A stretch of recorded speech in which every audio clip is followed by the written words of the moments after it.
हम हर वर्ष अपने प्राण प्यारे आराध्य देव का प्राकट्य उत्सव मनाते हैं। आज करुणानिधान सर्वलोक महेश्वर भगवान परमात्मा परब्रह्म श्री कृष्णचंद्र जी यह करुणा करके समस्त जीवों को परमानंद प्रदान करने के लिए ही प्रकट हुए। और ये प्राकट्य उत्सव सार्थक तभी हो जब हमारे हृदय में प्रकट हो, मेरे मन में, मेरे प्राणों में, एक एक श्वास में, एक एक नस नाड़ी कृष्ण कृष्ण कृष्ण भगवत स्वरूप हो जाए, हमारे हृदय में प्रभु का अवतार हो, हमारे हृदय में भय प्रगट कृपाला दीन दयाला। देवकी वसुदेव जी ने महान तप किया कि संसार का स्वामी भगवान मेरा पुत्र बने। नंद यशोदा जी ये सब महान तप संपन्न, इनको सुख प्रदान करने के लिए भगवान प्रकट हुए। ये दुराचारियों का विनाश तो बहुत साधारण सी बात है। श्री सुखदेव जी कहते हैं कि ये उस समय की बात है जब लाखों राक्षसों ने, असुरों ने, दैत्यों ने राजाओं का रूप धारण करके पृथ्वी में आतंक मचा रखा था। अहंकार से भरे हुए, बल से भरे हुए पृथ्वी को आक्रांत कर रखा था। आक्रांत पृथ्वी त्राण पाने के लिए रो रही थी।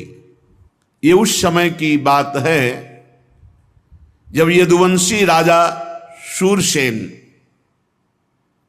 माथुर मंडल, शूरसेन मंडल का मथुरापुरी में रह करके शासन करते थे। ये मथुरा समस्त यदुवंशी नरपतियों की राजधानी थी। मथुरा में सदैव भगवान की उपस्थिति पाई गई है। मथुरा में सूर्य के पुत्र वसुदेव जी का विवाह देवकी जी के साथ हुआ।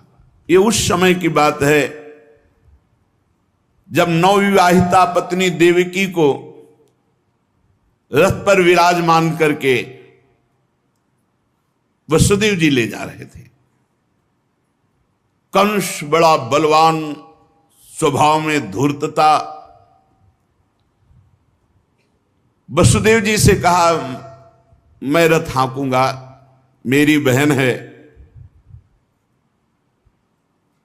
और रथ के घोड़ों की लगाम पकड़ ली, स्वयं रथ हाँकने लगा।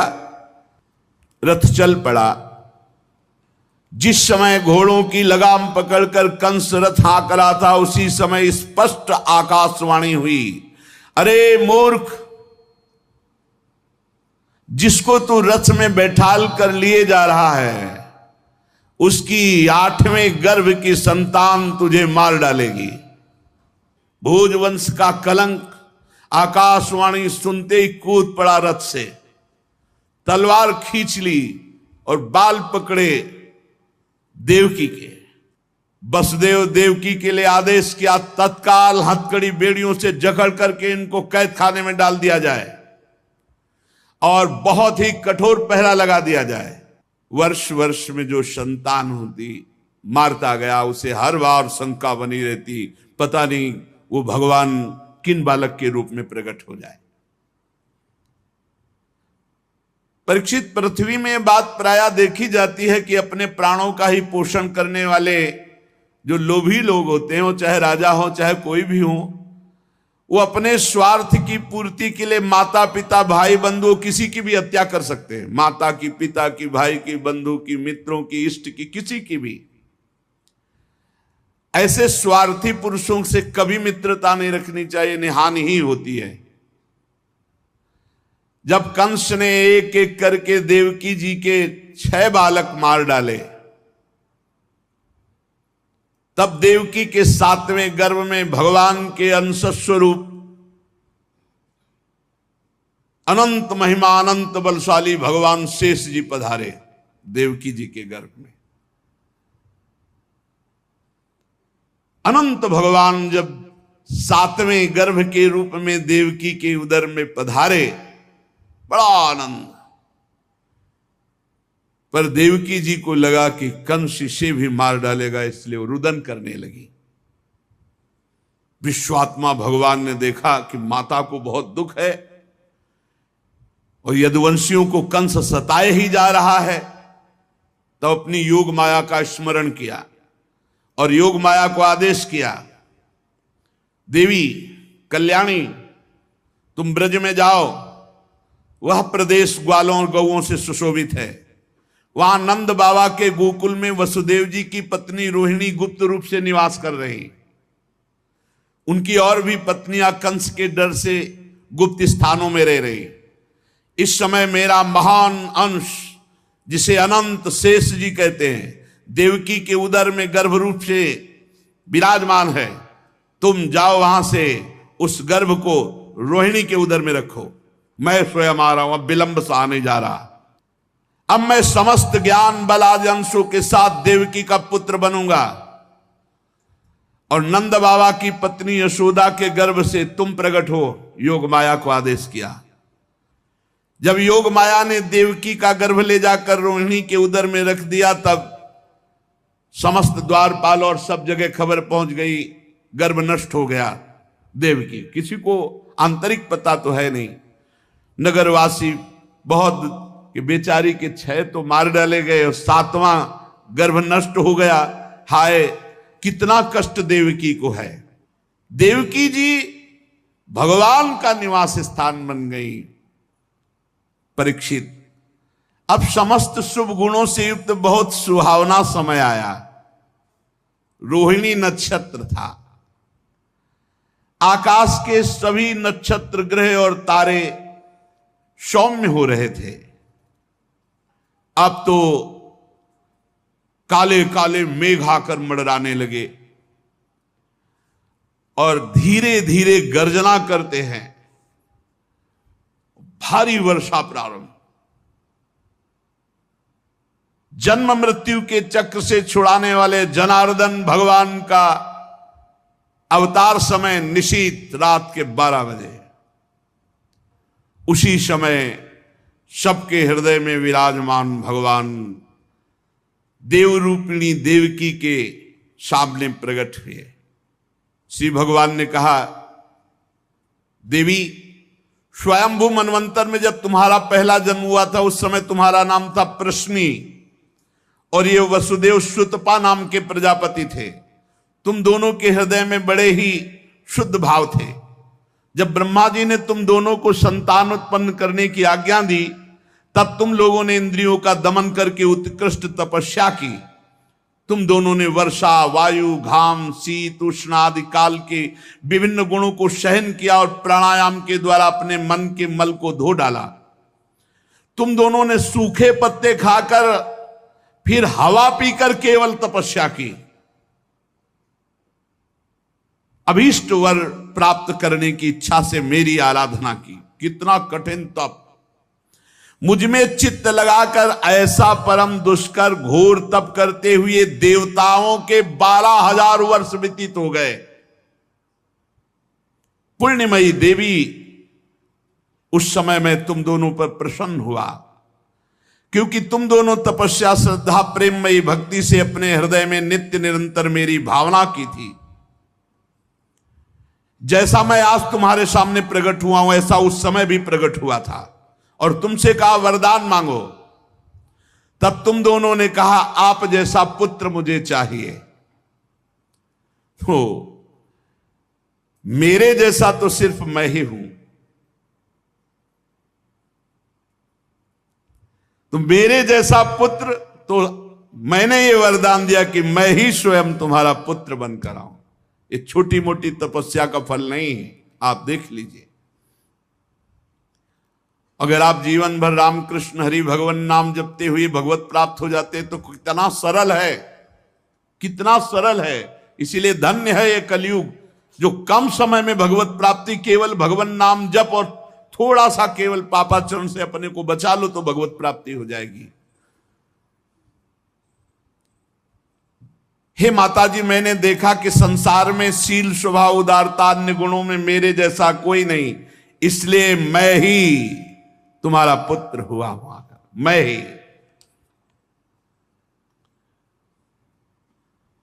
प्रश्न गर्भ से, वामन रूप से, और इस समय तुम देवकी वसुदेव हुए वासुदेव के रूप से। एक बार मैं वचन बोलता हूं उसे 3 बार पूरा करता हूं, ये भगवान का नियम।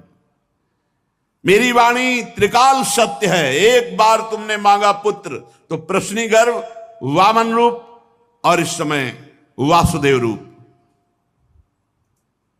कश्यप आदित्य के रूप में वामन रूप। और मैंने ये रूप इसलिए प्रकट किया कि जब मैं अवतार लेकर मनुष्य शरीर में लीला करूंगा तो मुझे पहचान पाना बहुत कठिन है। इसलिए तुम लोग ध्यान रखना मैं कौन हूं। ये खास बात, एक खास बात ध्यान देने योग्य बात है। भगवान कह रहे हैं कि तुम दोनों मेरे प्रति पुत्र भाव और निरंतर ब्रह्म भाव रखना। युवाम माम पुत्र भावेन ब्रह्म भावेन चाचकृत चिंतयंतो कृत स्नेहो या से थे मदगतिम पराम, तब तुम मेरे परम पद को प्राप्त होगी। चिंतनीय कौन है गोपाल जी, कौन है लाल जी? कह रहे तुम मेरे प्रति पुत्र भाव और निरंतर ब्रह्म भाव, इस प्रकार के चिंतन द्वारा तुम मेरे पद को, मेरे प्रिया प्रीतम है कौन? देखो हित सजनी जो नहीं कह रहे, जैसे हित हरिवंश करत अपनो जस प्रगट अखिल ब्रह्मांडन, अखिल ब्रह्मांड के अधिपति हैं। पर ब्रह्म परमात्मा तत्व की उपासना हो रही। हमारा भाव है कि वो हमारे यार हैं, हमारे मित्र हैं, हमारे पति हैं, हमारे पुत्र हैं, हमारे स्वामी हैं, जो भाव रख सके, लेकिन है कौन? इसीलिए शांत भाव है। शांत भाव में पूर्ण तत्व ज्ञान हो जाता है।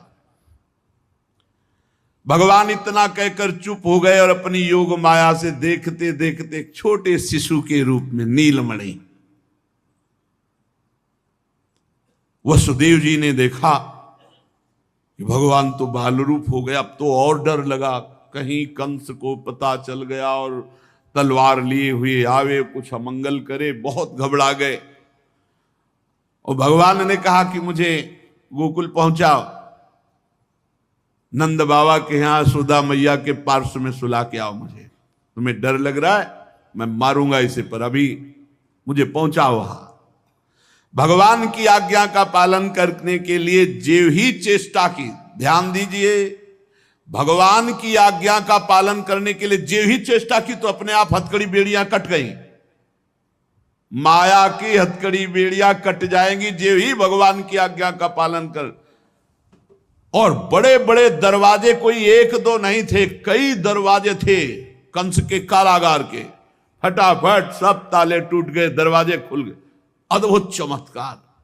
और जितने पहरेदार घोर राक्षसी स्वभाव के, जिंदा खा जाएं ऐसे पहरेदार थे, सब मूर्छित घोर निद्रा में। अब हथकड़ी बेड़ी कट गई, लाला को लेकर के चले। उस समय घोर बादल छाए हुए, अंधेरा, कुछ दिखाई नहीं दे रहा। कितना कष्ट में जीवन भक्त। अब सोचो, अभी अभी तो प्रकट हुए हैं और अभी अभी त्याग करने जा रहे हैं, अभी अभी त्याग करने। इधर समस्त द्वारपाल सब सोए हुए हैं, वसुदेव जी भगवान को लेकर। वर्षा हो रही, पीछे पीछे गुप्त रूप से शेष भगवान फण धारण किए, मेरे प्रभु को बूंदे ना लगे। जब वो लीला कर रहे, वसुदेव जी को पता नहीं कि पीछे शेष भगवान फण धारण किए। वो तो बस चिंतन में चले जा रहे हैं, कैसे वहां जाएंगे, कोई जान ना जाए कोई। और वहां पहले ही योग माया ने पूरी व्यवस्था करी, पूरा का पूरा परिकर सब बेहोश है नींद में, किसी को सुध नहीं है। केवल यशोदा मैया को प्रारंभ में इतना था, कुछ हुआ और बेहोश हो गए। क्या हुआ ये निर्णय नहीं हुआ। पूर्ववासियों की समस्त इंद्रिय वृत्तियों की चेतना हर ली, सब अचेत हो गए। इतनी मोटी जंजीरें लगी हुई थी, ताले लगे हुए थे, जेल के साथ टूट गए। भगवान श्री कृष्ण को गोद में लिए हुए जैसे जैसे आगे बढ़ते सब दरवाजे अपने आप खुलते चले थे और पहरेदार सब सो रहे। बादल नजदीक आकर मानो बरस रहे हो, ऐसे लटक लटक के बादल। शेष भगवान अपने फणों से जल को रोकते हुए 1000 फण धारे पीछे पीछे चल रहे। यमुना जी ने देखा कि प्रभु पधार रहे तो पहला चरणामृत तो हमारे अधिकार बनता है। अरे जिनके चरणों का ध्यान बड़े बड़े महापुरुष शिव आदि करते हैं, आज वही प्रभु मेरे पास आ रहे हैं। आनंद में भर गई यमुना जी और उफान।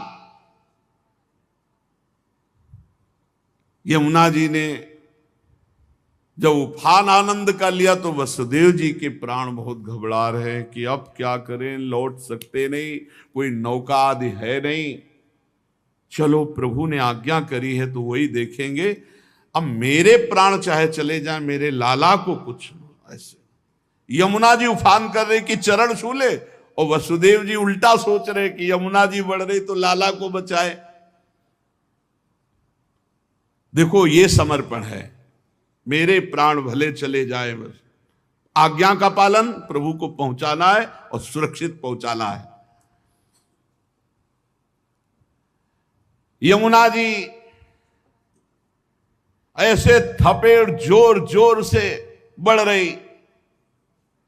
भगवान ने कहा बाबा तो और ऊपर उठाते चले जा रहे, तो यमुना जी और बढ़ती चली जाएंगी। एक श्री चरण बड़ा, ये वसुदेव जी को पता ली, जो ही यमुना जी को श्री चरण प्रभु के स्पर्श हुए तो तुरंत नाभिभर हो गई और ऐसे एकदम शांत। वसुदेव जी बाबा के नगर में गोकुल में गए तो डर रहे थे कि कोई देख न ले, लेकिन वहां कोई देखने वाला था, सब सोए हुए थे। उन्होंने अपने पुत्र को, अब वो ऐसे देख रहे थे, और जहां सुलाया तो वहां भी पुत्र था, पार्श्व में योग माया और वही पुत्र। भगवान के इस अवतार में 2 अवतार हुए।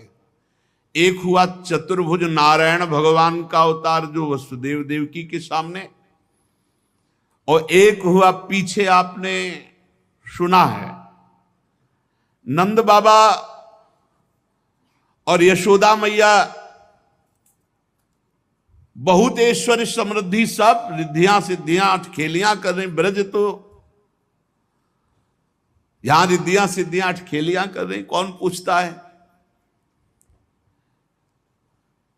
अवस्था डल गई थी नंद बाबा की, चौथापन था, और ब्रजवासी बाबा की इस दशा को देख के सह नहीं पा रहे थे। बाबा खिन्न रहते थे। उपनंद आदि वृद्ध गोपों ने परामर्श करके पुत्रेष्टि यज्ञ का आयोजन किया। सबने यज्ञ पुरुष गोपराज नंद को पुत्र प्रदान करने की प्रार्थना की भगवान से। पुत्रेष्टि यज्ञ हुआ। जैसे महाराज दशरथ जी की अवस्था डल चुकी थी तो श्रृंगी ऋषि ने पुत्रेष्टि यज्ञ करा, उससे खीर, फिर भगवान 4 रूपों में प्रकट हुए, राम लक्ष्मण भरत शत्रुघ्न। पुत्रेष्टि यज्ञ का अनुष्ठान हुआ नंद बाबा के यहां। अब उच्च कोटि के ब्रह्म ऋषि वेद ध्वनि आकाश में मुखरित हो रही थी। गोपराज श्री नंद बाबा अंतापुर में यशोदा मैया के पास बैठे हुए कहा, यशोदा रानी, इस बार पूरे ब्रजवासियों का आशीर्वाद है और सब ब्रह्म ऋषि हैं। कई बार हो चुकी, इसका मतलब पुत्र के लिए कई बार उपाय किए जा चुके थे। इस बार फलस्वरूप में मेरे पुत्र होगा। मन में बड़ी कामना है। मेरा विश्वास है ये जो यज्ञ हो रही, चूंकि ब्रजवासियों का आशीर्वाद है और ब्रह्म ऋषि जन बड़े महिमाशाली हैं, पर मेरे मन में एक उदासी छा जाती कि कर्म से ऐसा पुत्र नहीं होगा जैसा मैंने एक स्वप्न देखा है। ये कर्म जनित तो नहीं हो सकता। यज्ञादि कर्मों के सभी फल चंचल हैं और मैंने जो पुत्र देखा है वो अचल है, अविनाशी है। बड़ी आशा, पर लगता है मेरी दुराशा है क्या? वो कर्म फल से तो नहीं प्राप्त हो सकता जैसे मैंने देखा है। मैंने एक स्वप्न देखा जो आज तक तुमसे नहीं बताया, यशोदा रानी से कहा। भगवान नारायण भी उतने सुंदर नहीं जैसा वो बालक सुंदर मुझे स्वप्न में दिखाई दिया। मुझे ऐसा लगता है कि त्रिभुवन में कोई है नहीं सुंदर। एक बार जिसके हृदय में वो प्रकट हुआ उसको कोई आकर्षित कर सके ऐसा त्रिभुवन में नहीं। ब्रजराज की बात सुनकर यशोदा रानी ने कहा, सच्ची तुमने स्वप्न में देखा है? बोले हाँ। बोले मैंने तो बताया नहीं, मैंने भी स्वप्न में देखा है। क्या? बोले मैं नित्य सहधर्मिणी हूं, तुम्हारी सुख दुख की नित्य संगिनी हूं, मैं तुमसे क्या छिपाऊं। जैसे बालक की बात कर रहे हो ना, हमने तो इसलिए नहीं बताया कि आप कहोगे कि तुम्हारा पागलपन है। बिल्कुल वैसे ही मैंने देखा है। श्यामश्चंचल चारु दीर्घ नयनो बालस्तवांक स्थले दुग्धोद्गारि पयोधरे स्फुटमसौ क्रीडन मया लोक्यते स्वप्नस्तत् किमुजागरः किमथ वेत्ते तन्न निश्चीयते सत्यम ब्रूहि सधर्मिणी स्फुरति किम सोयम तवाप्यंतरे। बाबा ने कहा मैंने भी देखा। दिव्याति दिव्य नीलमणि सदस्य श्याम सुंदर वर्ण एक बालक तुम्हारे गोद में दुग्ध पान कर रहा है, जो चंचल नेत्र मनोहर विशाल भाल तुम्हारी गोद में स्थित देखा, वो तुम्हारा पयोधर पान कर रहा है। कैसे बताऊं, अब तो मेरी ये दशा है कि सोता हूं या जागता हूं मुझे कुछ पता नहीं चलता। हर समय बालक लगता है मेरी गोद में चढ़ रहा है, मेरी दाढ़ी खींच रहा है। कभी मैं देखता हूं तुम्हारी गोद में दुग्ध पान कर रहा है। यशोदा मैया आनंद विवल होके कहने लगी, ब्रजराज ऐसा ही, ऐसा मैंने भी देखा है, ऐसा ही देखा है। वो तुम्हारे तोंद पर चढ़े खेल रहा, मैंने देखा है ऐसा। सत्य सत्य सत्य कहती हूं, मैंने देखा मैंने कि उसे स्तन पान करा रही हूं, पर संकोचवश नहीं बताया कहां वो दिव्य बालक और कहां मैं। ब्रजराज नंद ने कहा मैंने असंभव समझकर ये बात तुमसे छुपाई थी। यशोदा मैया ने कहा मैंने भी, कि तुम हमारा पागलपन समझोगे। लेकिन ऐसा अगर दोनों के स्वप्न में आया तो जरूर भगवान हमारे स्वप्न को पूरा करेंगे। नारायण जिनकी हम आराधना करते हैं, नारायण सेवानिष्ठ नंद बाबा और यशोदा मैया दोनों तन मन वचन से भगवान श्री हरि की शरण में होकर के द्वादशी दिन यथाविधि व्रत करने का नियम लिया। पुत्रेष्टि यज्ञ के बाद द्वादशी व्रत की संख्या वृद्धि के साथ साथ अब वो स्वप्न में देखा हुआ जो दिव्याति दिव्य बालक है वो खुली आंखों झलकने लगा। अब तो भारी व्याकुलता बनी। व्रतानुष्ठान सर्वांग पूर्ण संपन्न हुआ तो एक दिन देखा कि स्वप्न में भगवान श्री हरि आए और मधुर वाणी में बोले, नंद यशोदा तुम मुझ में आसक्त और मेरे परम भक्त हो, तुम इतने खिन्न क्यों हो रहे हो? अतसी कुसुम के सदस्य श्याम सुंदर सुकुमार कुमार जो तुम्हारे स्वप्न में जागृत में अनुभूति का विषय बना हुआ है वो मैं हूं। निकुंज विलासी श्री ठाकुर जी ने कहा, जगत में वात्सल्य प्रेम का प्रचार करने के लिए मेरी प्रेरणा से द्रोण और धरा के रूप में तुम स्वर्ग से आविर्भूत हुए हो। कल्पों तपस्या की है मेरी प्राप्ति के लिए, जो ब्रह्मादि के लिए अलभ्य है, सौभाग्य है कि वो तुम्हें प्राप्त हो रहा है। उसी फल का आस्वादन करने के लिए अब तुम तैयार हो जाओ। चिंता मत करो गोपराज, मैं प्रकट होने वाला हूं। समझिए, वहां देवकी वसुदेव के यहां चतुर्भुज भगवान नारायण और यहां निकुंज विलासी श्री ठाकुर जी। श्री यशोदा जी बहुत आनंदित रहने लगी। तो एक दिन समस्त ब्रजवासियों ने देखा कि एक अर्धवृद्धा तपस्विनी स्नातक ब्राह्मण बालक को लिए गोपराज नंद की सभा में पधारी। इतनी तपस्विनी तेजस्विनी